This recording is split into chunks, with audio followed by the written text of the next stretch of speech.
इसलिए आज हम तुम्हें छोड़ देते हैं और 1 वर्ष की अवधि देते हैं।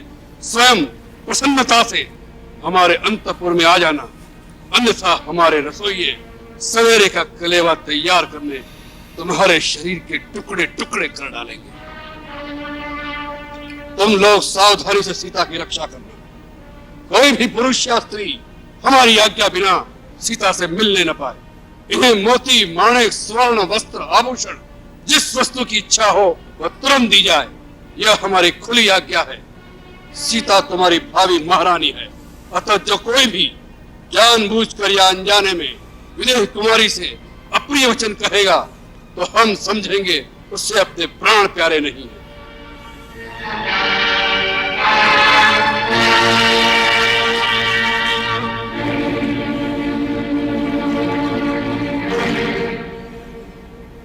तुम इसका अहंकार तोड़ने का प्रयत्न करो, भय दिखाकर या मीठे वचनों से।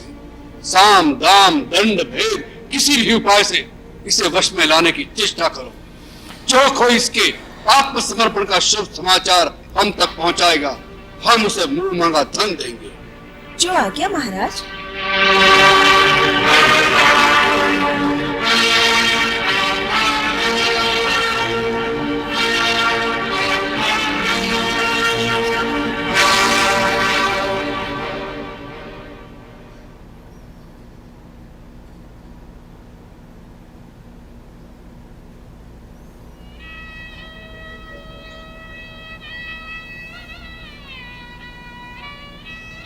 अरे वनवासिनी, तेरा भरतार क्या महाराजा धीराज रावण से अधिक छैला, सजीला और वैभवशाली है? अरे बोल, मुख खोल, क्या कमी है हमारे लंका के राजा में? अरे लोक, परलोक, यक्ष, नाग, नर नारियां और सुंदर सुकुमारियां सभी लंका के राजा रावण के रनिवास में आने को तरसती हैं। सीधी तरह लंकापति की बात मान ले, नहीं तो याद रख हम राक्षसनियां हैं। तेरी इस कोरी चमड़ी को हम नीली पीली बना देंगी, न तो रहेगी राम की न तो रावण की। क्या समझी? अरे कात्यायनी, कजरी, कालमुखी, इस तरह सताने से ये सीधे रास्ते पे नहीं आएगी। तुम सब जाकर विश्राम करो, मैं समझाती हूँ इस अभागिन को। जाओ, सब जाओ।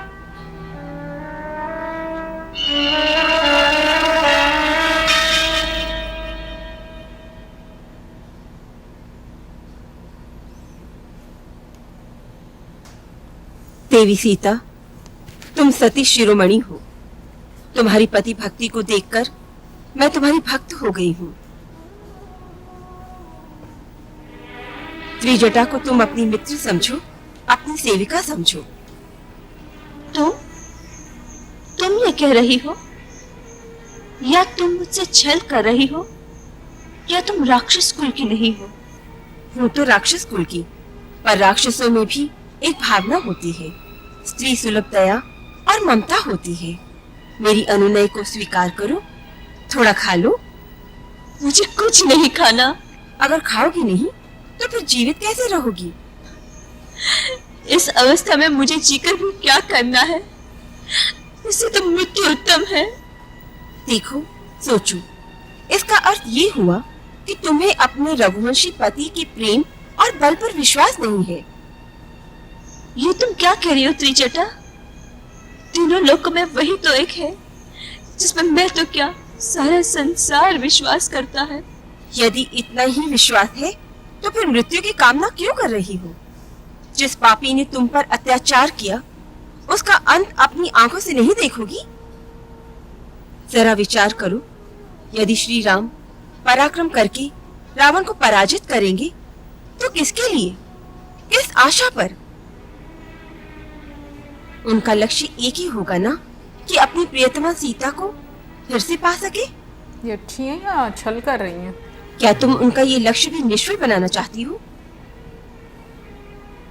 क्या तुम पतिव्रता स्त्री धर्म के अनुकूल बात कर रही हो? यदि अपने लिए नहीं तो फिर स्वामी के लिए ही तुम्हें जीवित रहना होगा। इसके लिए ही तुम थोड़ा खा लो। लेकिन मैं राजभोग नहीं खा सकती, इस पापी प्रदेश का अन्न ग्रहण नहीं कर सकती। मेरे पति केवल कंदमूल और फल खाते हैं।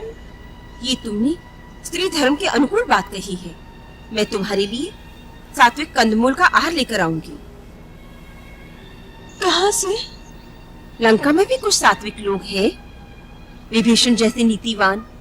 मैं वहां से वैसा ही तपस्वियों का आहार लेकर आऊंगी पुत्री। माता। हाँ पुत्री, मेरी कोई संतान नहीं है। तेरी जैसी आदर्श पुत्री को पाकर आज मैं धन्य हो गई हूँ। माँ।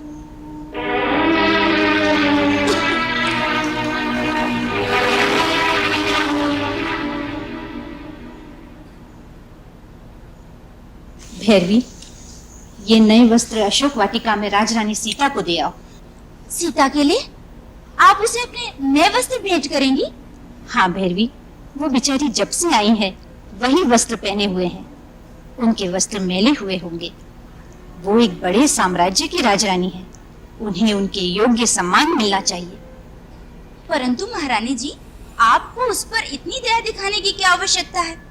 महाराज जिस प्रकार उस पर मोहित हो रहे हैं, उससे तो लगता है कि एक दिन वो आपकी सौत बन जाएगी।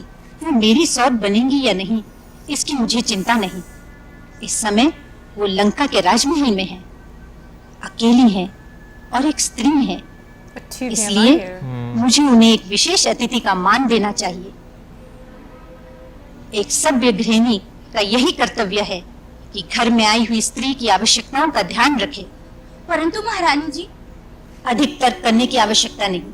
जाओ, उन्हें ये वस्त्र मेरी ओर से भेंट करो और उन्हें ये भी आश्वासन देना कि यदि उन्हें और किसी वस्तु की आवश्यकता हो तो बिना किसी भी संकोच के मुझे संदेशा भेज सकती हैं। जाओ।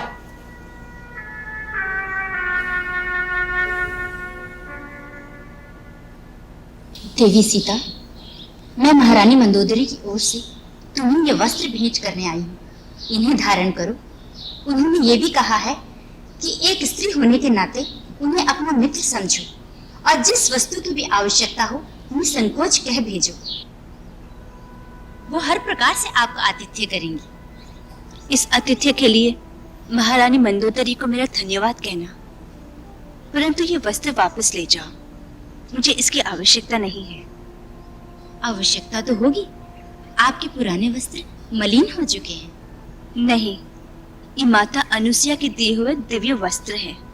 ये कभी मलिन नहीं होते, और यदि हो भी जाए तो भी मेरे पति तपस्वी वेश में रहते हैं और मेरा इन राष्ट्रीय वस्त्र को धारण करना स्त्री धर्म के अनुकूल नहीं।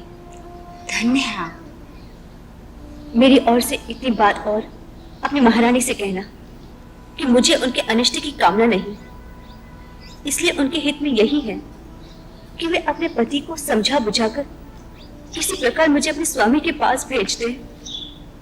संभव है कि दयालु रघुवर उन्हें क्षमा भी कर दे, अन्यथा मेरे वीर पति और देवर के पहने बाणों से लंका का सर्वनाश निश्चित है। धन्य है वो आर्य कन्या। उनकी बात सुनकर मुझे डर लगने लगा है भैरवी। ऐसी एकनिष्ठ पतिव्रता पर हाथ डालकर महाराज ने घोर पाप किया है। उन्हें मैं कैसे समझाऊं कि एक सती स्त्री पर अत्याचार करने का बस एक ही परिणाम हो सकता है, समूल विनाश। हे कैलाशनाथ, मेरे पति की रक्षा कीजिए, उन्हें सद्बुद्धि दीजिए। महाराज की जय हो।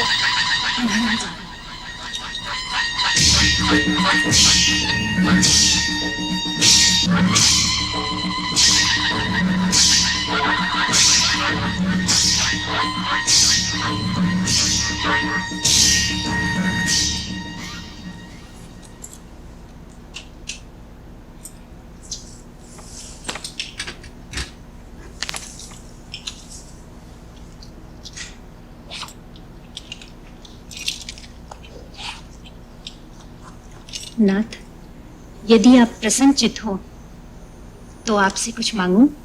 कहो। रावण की महारानी को किस वस्तु का अभाव है जो उसे कुछ मांगने की आवश्यकता पड़ी? बोलो, क्या चाहिए तुम्हें? सीता। सीता? हम कुछ समझे नहीं। स्वामी, सीता लंका के लिए अमंगल रूप है। आपकी कीर्ति पर एक कलंक है। उसके यहाँ होने से किसी का कल्याण नहीं होगा।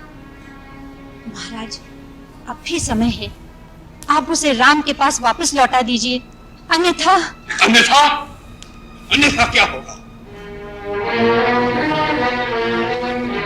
बोलती क्यों नहीं?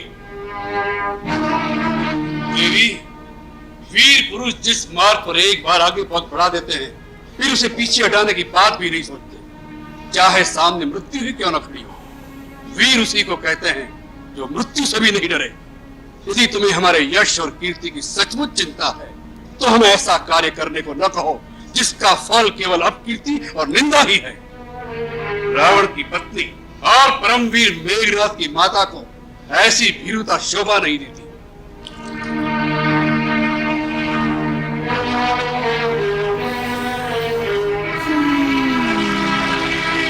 जब इंसान का नाश उसके सामने खड़ा हो ना, और घमंड उसके सर पे चढ़ा हो, वो फिर जो है ना किसी की भी नहीं सुनता है, ऐसे ही वो करता है कि भाई मैं जो कर रहा हूँ बस वही सही है। और वो बाकी सबको नजर आ रहा होता है सिवाय उस इंसान के, यानी कि जो उसके वेल विशर होते हैं उनको समझ आ रहा होता है। बट अब जिस तरह से आगे आगे हम लोग देख रहे हैं कि कहानी बढ़ती जा रही है, और जैसे सीता माता जो हैं उनके ऊपर इतनी एक मतलब मुश्किल सिचुएशन आई है। लेकिन तुम ये देखो कि जो राक्षस क्लैन है वहां पर भी आपको अच्छे लोग जो हैं वो देखने को मिल रहे हैं। बिल्कुल, ये तो हमें जब क्या नाम लेते हैं वो सुर्पनखा जो थी वो आई थी महल में रावण के, तो वहां पे विभीषण ने ही जो है वो कहना शुरू, एक तरह का विरोध करना शुरू कर दिया था। तो अच्छे लोग वहां पे, यानी राक्षस, अच्छे राक्षस आपको वहां पे भी देखने को मिल रहे थे। बिल्कुल। और जो एक आकाशवाणी हुई, इसका मतलब क्या है कि लाइक रावण इससे पहले भी ऐसी कुछ चीजें जो है वो करता रहा, यानी कि पहले भी किसी का अपहरण जो है वो किया था। हाँ, जैसे कि वो जो आकाशवाणी सुनाई थी उससे तो यही लग रहा था, उससे ये लग रहा था। तो कमेंट सेक्शन में ये जरूर बताइएगा, और मिलेंगे नेक्स्ट टाइम। सब्सक्राइब करना भूलना। Good bye.